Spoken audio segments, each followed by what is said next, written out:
get settled in on your first night. I actually worked in that office before you. I'm finishing up my last week now, as a matter of fact, so I know it can be a bit overwhelming, but I'm here to tell you there's nothing to worry about. You'll be fine. So let's just focus on getting you through your first week, okay? Let's see. First, there's an introductory greeting from the company that I'm supposed to read. It's kind of a legal thing, you know. Welcome to Freddy Fazbear's Pizza, a magical place for kids and grown-ups alike, where fantasy and fun come to life. Fazbear Entertainment is not responsible for damage to property or person. Upon discovering that damage or death has occurred, a missing person report will be filed within 90 days or as soon as property and premises have been thoroughly cleaned and bleached and the carpets have been replaced. Blah, blah, blah. Now, that might sound bad, I know, but there's really nothing to worry about. The animatronic characters here do get a bit quirky at night, but do I blame them? No. If I were forced to sing those same stupid songs for 20 years and I never got a bath, I'd probably be a bit irritable at night too. So remember, these characters hold a special place in the hearts of children and we need to show them a little respect, right? Okay. So just be aware, the characters do tend to wander a bit.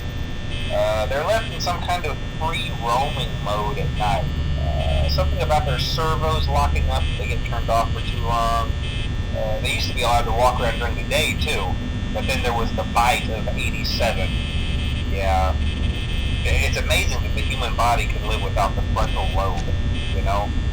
Now, concerning your safety, the only real risk to you as a night watchman here, if any, is the fact that these characters, if they happen to see you after hours, probably won't recognize you as a person. They'll most likely see you as a metal endoskeleton without its costume on. Now, since that's against the rules here at Freddy Fazbear's Pizza, they'll probably try to forcefully stuff you inside a Freddy Fazbear suit. Now, that wouldn't be so bad if the suits themselves weren't filled with crossbeams, wires, and animatronic devices, especially around the facial area. So you can imagine how having your head forcefully pressed inside one of those could cause a bit of discomfort and death. The only parts of you that would likely see the light of day again would be your eyeballs and teeth that pop out the front of the mask. Yeah, they don't tell you these things when you sign up. But hey, first station of the breeze. I'll chat with you tomorrow. Check those cameras and remember to close the doors only if absolutely necessary. Gotta conserve power. Alright, good night.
congrats.